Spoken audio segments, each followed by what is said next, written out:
George. Prisca's voice rang out, sweet but cold as ice, cutting through the warm atmosphere of the party under the golden glow of the lights. She stood up, raising her glass, her eyes sparkling yet resolute. No one could have anticipated that in this romantic setting, a table draped in white silk, red roses arranged in the shape of a heart, and the sound of lively laughter, such words would echo. I have something to share. She paused, her gaze sweeping over each bewildered face. I want a divorce. I need a new life, a fresh start, freedom. The room fell silent as if someone had snuffed out every sound. The faint clinking of cutlery abruptly stopped. Stunned gazes darted toward me, then back to Prisca, waiting for an explosive reaction, a burst of anger, a shout, or at the very least a glass of wine flung across the room. But I just stood there, calm, silent. I am George Morrison, 52 years old, and I knew this moment was coming. In fact, I had been preparing for it for a long time.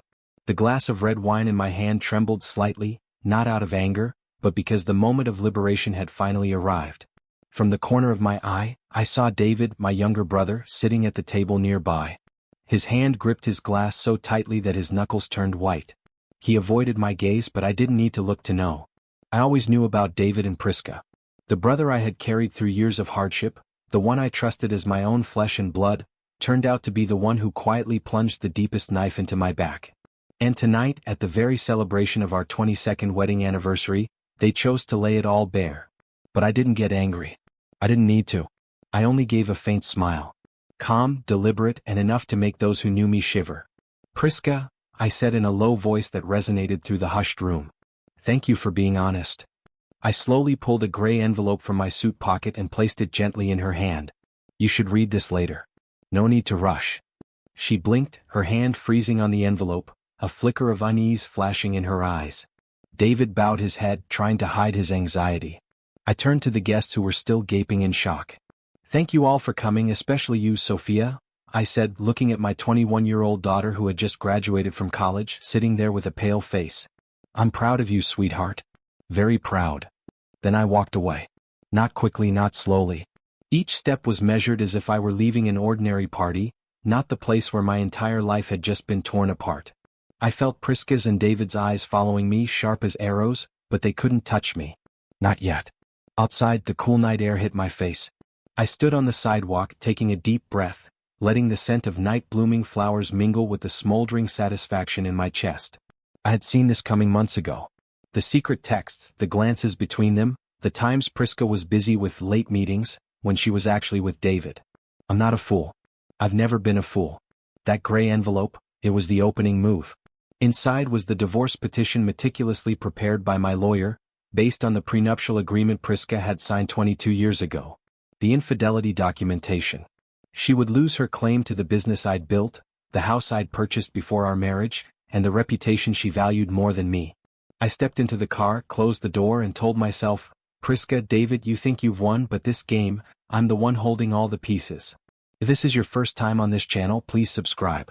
Your support helps us bring even more epic family tales like this one. To understand how we got here, I need to take you back 6 months earlier when I first discovered the truth. I drove through the bustling streets that March evening, neon lights streaking past the windshield like faint trails of light. My heart wasn't pounding out of pain, not exactly. The anger inside me didn't blaze like fire. It was cold, sharp, and honed like a blade I'd been sharpening for decades. Prisca and David thought they had defeated me, but they didn't know I had seen everything long ago. And I had prepared. I'm not the jealous type. In 22 years of marriage, I had learned to trust Prisca, even when she grew distant, even when her smiles became forced. But 6 months ago, a small detail woke me up. A notification popped up on her phone when she forgot to turn it face down. Missing you already. Can't wait for tomorrow night. D. At first, I thought it was work-related. Prisca managed marketing for a mid-size firm, and she worked with several people whose names started with D. But something about the tone nagged at me. Then I remembered David mentioning he'd been having business dinners lately, trying to network his way out of his latest financial hole. David, the brother I had bailed out of debt 3 times in the past decade. The one I let stay in our guest room when he went bankrupt 2 years ago. The man who still owed me $15,000 from his last investment opportunity. I didn't confront them. I didn't need to. Instead, I acted. I hired a private investigator, a discreet woman named Carmen who asked few questions and worked efficiently. Within 6 weeks, Carmen brought me photos. Prisca and David hand in hand at a suburban cafe, then at a hotel, then in an apartment I assumed they had rented for their secret meetings. I reviewed those photos in my home office, each one like a cut, but I didn't crumble. I turned the pain into a plan. You see, what Prisca and David didn't know was that I wasn't the same naive young man who had married Prisca 22 years ago. Back then, I was a junior software engineer with big dreams and empty pockets. I'd invented a small piece of code that improved database efficiency, but I was too focused on impressing Prisca to properly commercialize it. When we got married, I was making $45,000 a year. Prisca was a teacher making $35,000. We signed a simple prenuptial agreement. My lawyer insisted on it because I owned a small condo and had some modest investments. Prisca barely glanced at it, saying, "I don't care about your money, George. I just want a happy family." How ironic that those words would now become the oath leading to her downfall. What they didn't realize was that my little piece of code had grown into something much bigger. 5 years into our marriage, Microsoft licensed my algorithm. Then Google. Then Amazon. I'd quietly built a consulting firm, Morrison Data Solutions, that now generated $2.3 million annually in revenue. Prisca knew I was successful. She enjoyed the benefits. The house upgrades, the vacations, Sophia's private school tuition. But she assumed it was just normal professional growth. She had no idea that the quiet, supportive husband who did the dishes and attended every school play was also the George Morrison whose encryption protocols were protecting Fortune 500 companies worldwide. I kept the business separate. Legal. All documented. After reviewing Carmen's evidence, I contacted my lawyer, Julian, a sharp man with eyes that seemed to see through every lie. "George," he said, reviewing the prenuptial agreement, "this is actually bulletproof. If we can prove infidelity, the property protections kick in. She'd have no claim to your premarital assets, which includes the house you bought 6 months before the wedding, and your business falls under intellectual property you developed before marriage." I dug deeper. I discovered Prisca had been transferring money from our joint account. Small amounts, $200 here, $500 there.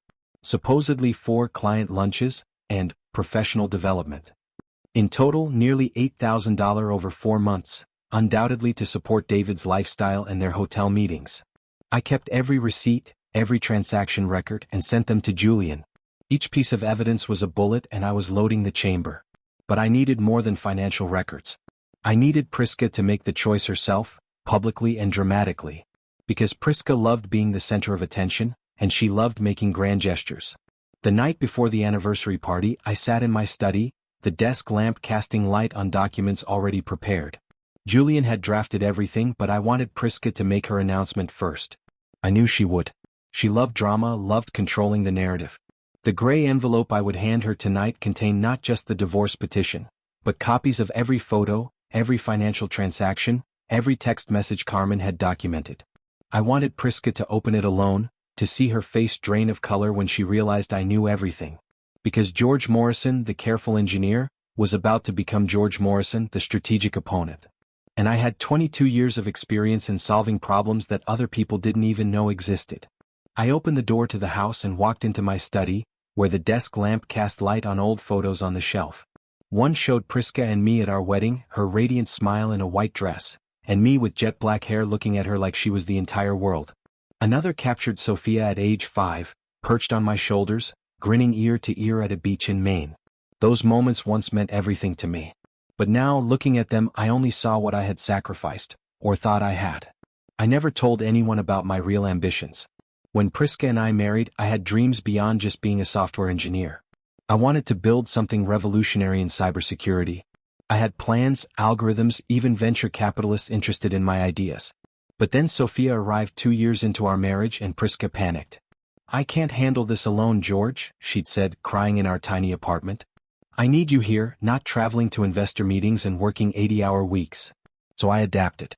I kept my day job and developed my software at night, licensing pieces of it rather than building the empire I'd envisioned. I told myself it was temporary just until Sophia was older. But Prisca's needs never decreased. When she wanted to leave teaching for marketing, I supported her through 2 years of career transition. When she lost her first marketing job, I worked extra consulting contracts to make up the income. When she wanted to go back to school for an MBA, I handled all of Sophia's activities and most of the housework. I didn't complain. I loved them both. I thought that was what commitment meant. What I didn't realize was that I was building something valuable all along. Those late-night coding sessions, the quiet consulting contracts, the patents I filed without fanfare, they were creating the foundation for real wealth. By the time Sophia entered high school, Morrison Data Solutions was generating serious revenue. But I lived modestly, invested wisely, and let Prisca believe our comfortable lifestyle came from steady career growth rather than entrepreneurial success. I managed everything. Bills, taxes, investments, Sophia's college fund. Prisca called me reliable, but she didn't see the strategy behind the reliability. Each year, I watched my business grow while she enjoyed the benefits without understanding the source. Prisca didn't see the nights I stayed up developing new encryption algorithms that would later sell for 6 figures. She didn't see me turn down acquisition offers because I wanted to maintain control. And she certainly didn't see the irony of her calling me predictable while I was building something unpredictable and revolutionary. Now, sitting in my study, I gripped our wedding photo tightly. The pain wasn't just the betrayal. It was the realization that while I was building our security, Prisca was planning her escape. David thought he was getting a dissatisfied housewife ready to leave her boring husband. He had no idea he was seducing a woman whose husband had quietly become worth $4.2 million. Prisca and David thought they had taken everything from me. But they forgot one thing. A man who builds security systems for Fortune 500 companies doesn't leave his own life unprotected. The confrontation came at midnight. I had been expecting it. The doorbell rang sharp like an alarm. Prisca stormed in, her hair disheveled, eyes red and swollen, the crumpled envelope in her hand. David lurked behind her, head bowed, but I saw his hand clenched as if trying to suppress a tremble. "George," Prisca snapped. "What the hell is this?" She held up the divorce petition, her voice shaking but trying to sound defiant. "You think you can ruin me?" I didn't answer right away.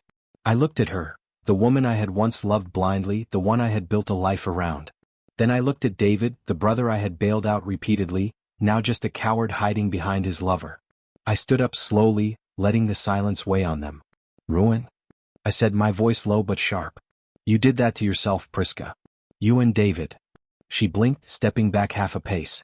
You knew." Her voice cracked. I pulled a stack of documents from the drawer. Photos, financial records, text messages. I tossed them onto the coffee table, each sheet landing like evidence in a court case. The Marriott on Oak Street. Every Tuesday for 3 months. The apartment on Riverside Drive that David's paying for with money from our joint account. $8,000 over 4 months. Did you think I was blind? David opened his mouth, but no words came out. He looked at Prisca, his eyes frantic. "Lena, you said he never checked the accounts," he stammered. I almost laughed. They hadn't even coordinated their lies properly. Prisca turned to him, her eyes blazing with anger. "Shut up, David. He's bluffing." "Bluffing?" I stepped forward, pointing at the documents. "The prenuptial agreement, Prisca. Remember that document you barely glanced at 22 years ago? Section 12, subsection 4. Adultery nullifies community property claims." I spread several more documents across the table. "You lose claim to the house, which I owned before we married. You lose claim to Morrison Data Solutions, intellectual property I developed before marriage. Your lawyer will explain the details, but the summary is simple. You get your personal belongings and whatever's in your individual accounts." Prisca's face went pale, her hands trembling. David backed away as if wanting to flee. "George," she whispered. "We can talk. For Sophia's sake. Don't drag my daughter into this." I cut her off, my voice ice cold. "You betrayed her trust too, not just mine." I pulled out one final document. "This is a financial analysis of your boyfriend's situation. David owes $23,000 in credit card debt. His last 3 business ventures failed. The apartment you've been meeting at? He's 3 months behind on rent." David's face crumpled. "Prisca, you said." "I said what?" she screamed at him. "That my husband was some boring engineer who wouldn't fight back? That worked out perfectly, didn't it?" They stood there, turning on each other as I watched. This was exactly what I had predicted. Remove the financial incentive, expose the reality of their situation, and their true love would collapse under its own contradictions. "Get out of my house," I said quietly. "Both of you. Now." They stood there silent like 2 shattered statues. Then Prisca grabbed David's arm, pulling him toward the door.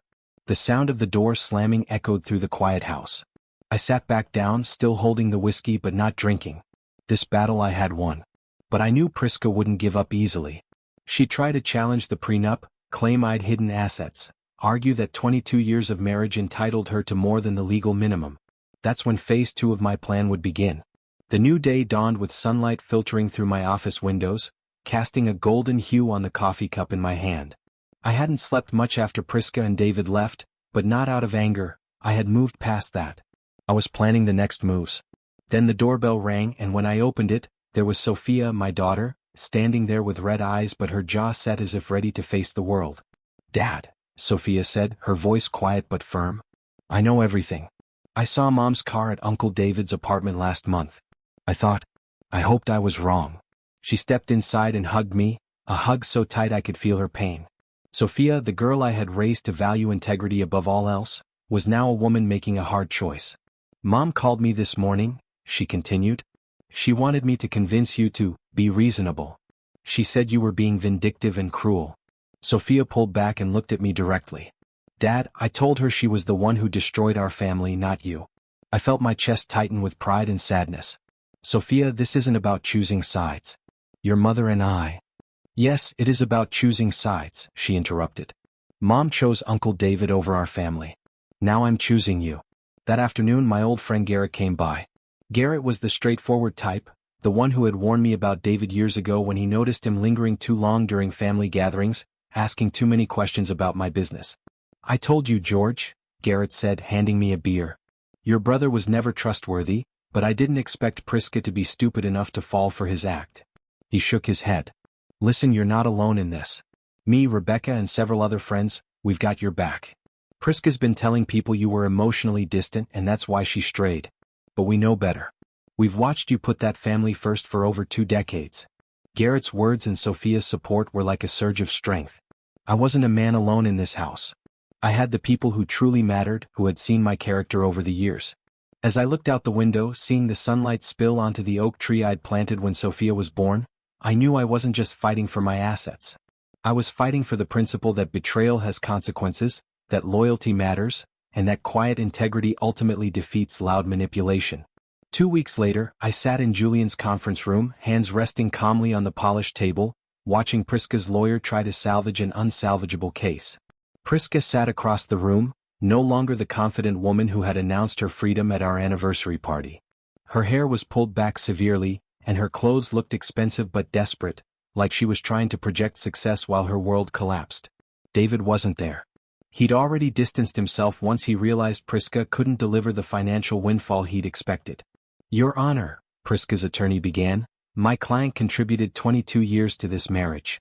She sacrificed her career for the family and deserves more than the minimal settlement allowed by an outdated prenuptial agreement." Julian stood, his response measured and devastating.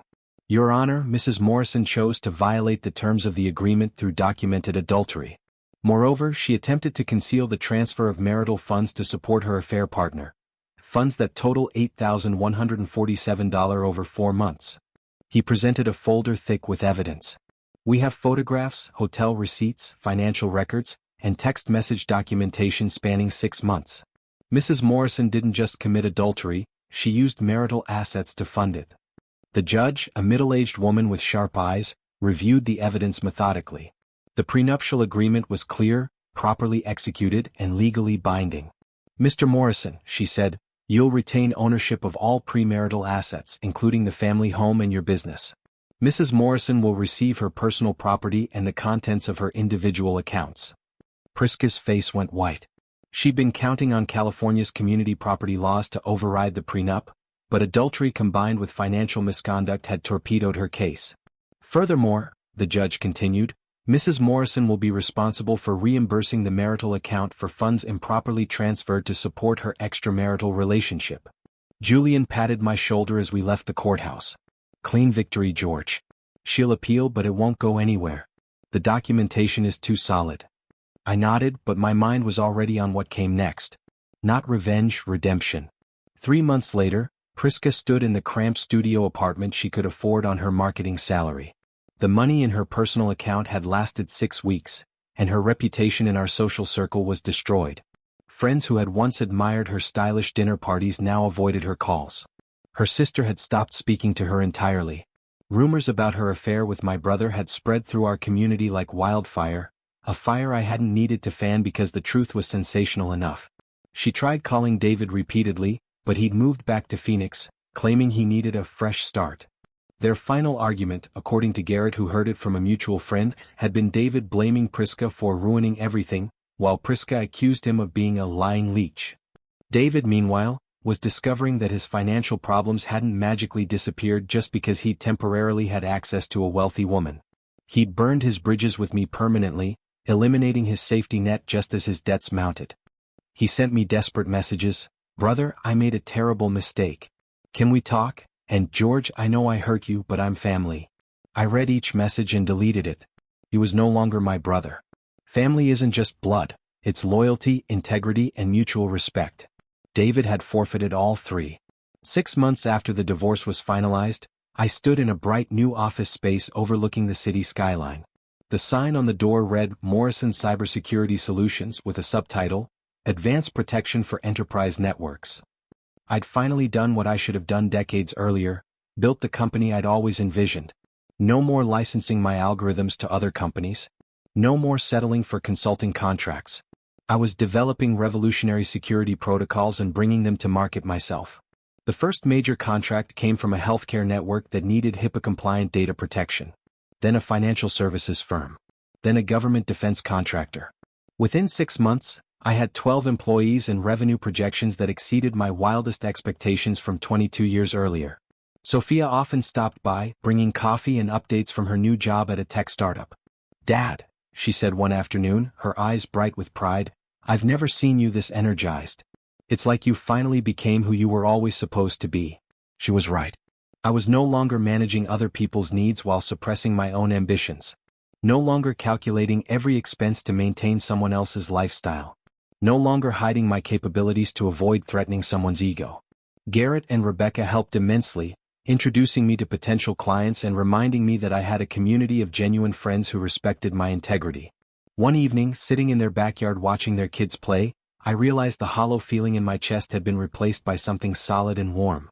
I had built not just a business, but a life that reflected my actual values and capabilities. A year later, I received an invitation that made me smile genuinely for the first time in months. Sophia was engaged to a young man named James, an environmental engineer who treated her with obvious respect and affection. "Dad," she said, showing me her ring, "James wants to meet with you formally. He says a man should ask a father's permission properly." I liked him immediately. James reminded me of myself at that age, ambitious but grounded, focused on building something meaningful rather than just accumulating wealth. "Mr. Morrison," he said when we met, "I want you to know that I see how Sophia lights up when she talks about you. The respect she has for your character. I hope I can earn that same respect from our children someday." At their engagement party, I gave a toast that captured everything I'd learned. "To my daughter and James, may you build your marriage on the same foundation you'd build a house. Strong materials, careful planning, and absolute honesty about what you're creating together." Prisca wasn't there, of course. Sophia had invited her, but Prisca had declined, claiming she was too busy with work. The truth was simpler. She couldn't face the community that had witnessed her spectacular fall from grace. David had tried to reconcile with Sophia through mutual cousins, but she'd made her position clear. Uncle David chose to betray my father's trust and destroy our family. That choice has permanent consequences. 2 years after the divorce, Morrison Cybersecurity Solutions was acquired by a major tech conglomerate for $12.3 million. I retained a consulting role and used the windfall to start an investment fund focused on cybersecurity startups. But more importantly, I began mentoring other men going through similar betrayals. Men who had sacrificed their ambitions for ungrateful family members.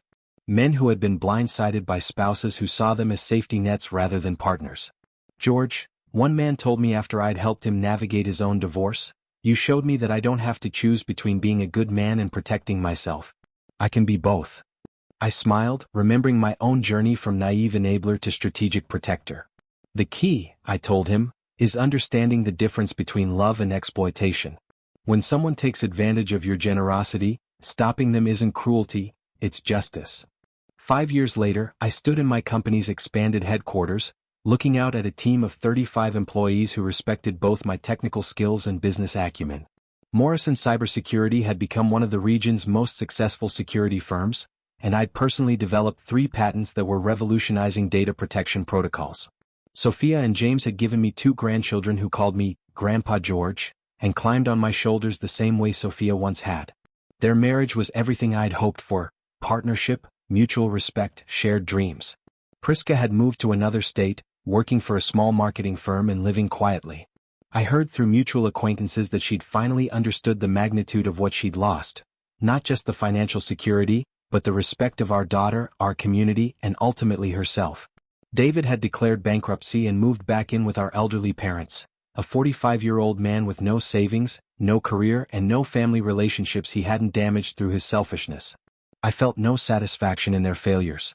What I felt was gratitude that their betrayal had forced me to stop hiding my capabilities and start building the life I actually wanted. That evening, as I locked up the office and headed home to my comfortable house, the same house Prisca had tried to claim in the divorce, I reflected on the lesson that had taken me 22 years to learn: the people who truly deserve your loyalty will never exploit it. Prisca and David thought they were playing me for a fool. What they discovered too late was that the fool was the role I'd been playing, not the man I actually was. And George Morrison, the real George Morrison, was nobody's fool. Has anyone in your family ever surprised you by showing their true colors when money was involved? If you found out your spouse was cheating with your sibling, would you confront them immediately or gather evidence first like George did? Why? Share your experience in the comments below. Don't forget to subscribe and turn on the notification bell so you never miss our next gripping family story. See you in the next video.